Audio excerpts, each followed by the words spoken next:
Welcome to Session 0 of Setting Up the Foundations for a New Fantasy World. Hello lovelies, I hope you're having a wonderful day wherever you are in the world. Today we're going to be doing something just a smidge different than what I have in the past, and that is diving headfirst into the world of world building. Whoop whoop! So this is a series I want to start at documenting my attempt at world building or creating a world. And yeah, I've always wanted to do it. What made me want to do this, really, honestly? I've had this, 2 years ago, I had an idea for a world. And then I never really did anything past a failed Discord server, so that's where that ended. But recently, I found myself diving into the hole of conlanging, or constructed languages. That in itself also led me to back down to the world building section, so I did go down that rabbit hole as well. And I guess you could say the conlanging got me started back in this world that I had failed. So I'm coming back to it after 2 years of not touching anything, and I'm doing this based off a lot of what I had in the Discord server too, so I do have a bit of an idea of what the world is going to be like. With that in mind, I did go online to see if I can find like a checklist, just a general one, something to give me like a little bit of structure, despite how chaotic I am. I did originally start out going on at the wrong spot. Well, I guess I don't know if there's a wrong spot to start for world building, but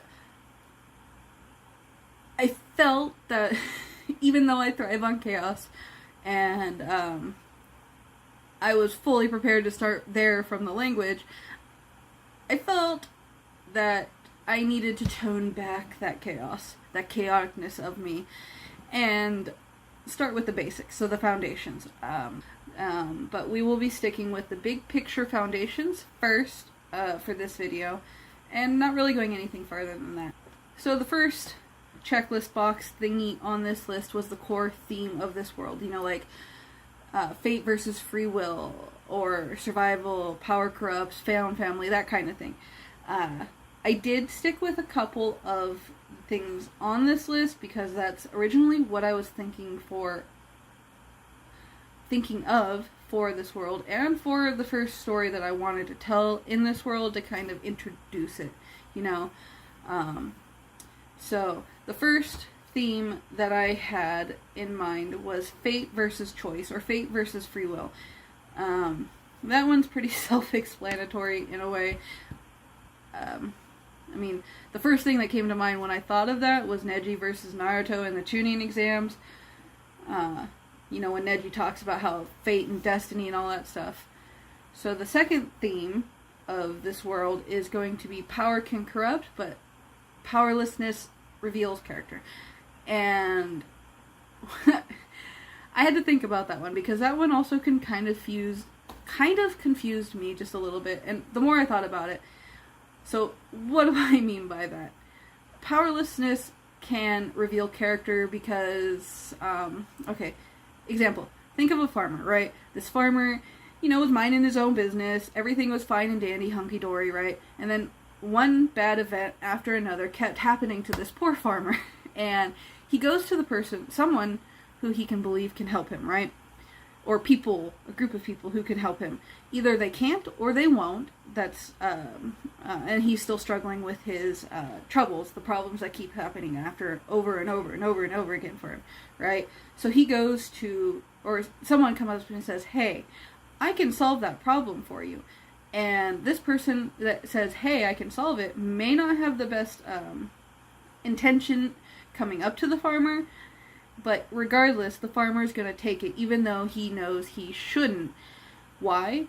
Because the cost of doing nothing was greater than the cost of doing something, even if it meant doing something terrible to get out of his current circumstance. Another thing you can think of for that is the same events keep happening to this farmer, and you know, he doesn't get help in this one. He does things on his own, tries to solve the problems on his own. But for whatever reason, nothing he's doing is helping him solve the problem at hand. So, the more nothing changes, the farmer is going to learn that nothing is going to change no matter how hard I try, and he's not going to change. He's just going to be stuck and let the punches land where they land, right? In both of these situations, powerlessness did destroy the farmer. It's not really always about creating villains. It's sometimes creates despair, apathy, something like that. Not all is doom and gloom, because even though you may be powerless at first, you could change your situation for the better. The zero to, I guess Hercules in a way from Disney, right? Zero to hero, he was a scrawny little boy, or a man, I don't know, I can't remember, it was so long ago. But he was a scrawny little man, right? Barely able to, flex his muscles. But then he goes and trains with the satyr, I forget his name, but he goes and trains with him for a while, and then he becomes buff, and he can really do anything, right? And he becomes the hero. Same thing in this situation. His powerlessness led him to, be better than he is, and not succumb to the darkness, essentially. I'm sorry, but that's what I mean by powerlessness can reveal character. The third concept that I had for this world was that the past is never dead, and truth is going to be fragmented. What's that saying? The past, how the past always comes back to haunt you. That's kind of the vibe I'm also going for, or I don't know why my mind went to this, but I think his name was Ebenezer Scrooge, and the three ghosts and all that stuff. That's kind of where I went with this in my head just now, is how the truth is really, the past is never really dead because the past came back to haunt him. And then the fourth one happens to be found family. So that's where I was going with for the core themes of this world. Number 2 on the list is define the central tone. So I had to kind of look this one up. I did go to a few sites because I wasn't sure what the tone should be. And with the way that I am describing this world, it's not a grimdark, because this world is not beyond saving no matter how hard a character tries. But it's also not a high fantasy epic, But yeah, okay, so it's not a grimdark where the world is fucked up and there's no hope of saving this world. It's just beyond repair, right? I wasn't going for that, and I definitely wasn't going for the cozy fantasy or the high epic fantasies. I was kind of going for something more morally gray. So what I decided, based off what I came across on worldanvil.com on on tones, was gray dark. To number 3 in this list is defining the scope of this world or this project.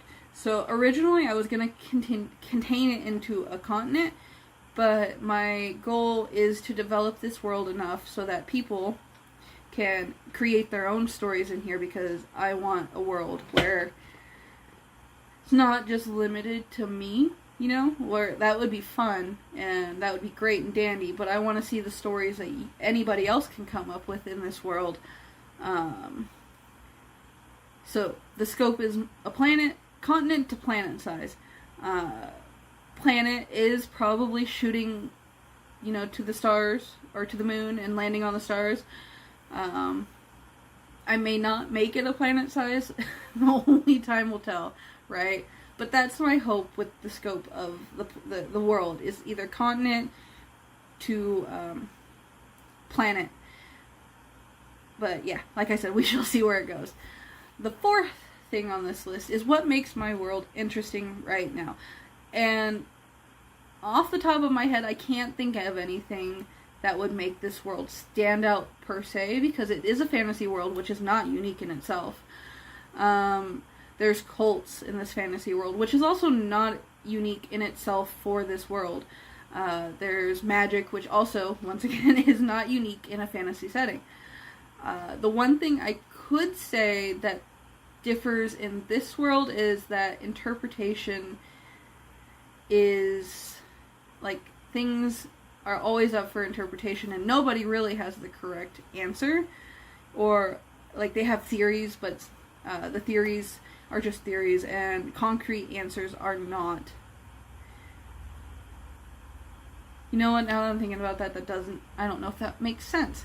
But, so, well, you know, it kind of does, because I am trying to keep some of the mystic stuff that I do normally, like tarot and like that kind of interpretation. Like, I want the world to be messy, and so interpretations are never clean. There's always going to be someone arguing that this was what this said versus over this is what that said, or, you know, two people arguing over the same thing in their interpretation. So yeah, that's the one thing I can think that can make my world unique, but we'll have to see on that one, see as the world develops what makes it unique, because I don't think that it's necessary to have that just like up front and ready to go, especially if you're like building a fantasy world and you're not sure what the uniqueness is just yet in this stage. So don't beat yourself up if you have not figured that out, if you're doing this yourself. So number 5, which I feel like this isn't obvious in my world, but magic does exist, and I haven't figured out how, and 5.5, right, is describe how the magic works at a high level. I don't know that yet. And that, once again, is okay to have, because I don't know where or how in the first, like, to get it started. I just don't have that, like, planned out. I have basics, kind of, that I might pull from that failed Discord server, just to kind of, like, get my thinking. I don't know why I'm doing the crazy sign, but the brain, the creativity juices flowing in this little noggin right here. Sorry for the cough. I'm catching my roommate's cold, I think, honestly. And I don't like that. But yeah, so that's essentially it for this video at session 0. Setting the foundation for a new fantasy world. I don't know why I'm doing this and talking like an Italian. No, I'm not even talking like an Italian now. I don't know what the fuck I'm doing. Oh boy. So yeah. Thank you for clicking on this video. Thank you for staying till the end, if you stayed till the end. And in the comments below, let me know if you've done a world building project or dipped your toes into the conlanging world. I'd be interested in hearing your experiences below on either one of those things. And even if you don't have anything to think of, like, even if you don't want to comment anything about those because it's not your thing, just let me know how you're doing in the comments below. I would like to hear from you. Bye. Much love.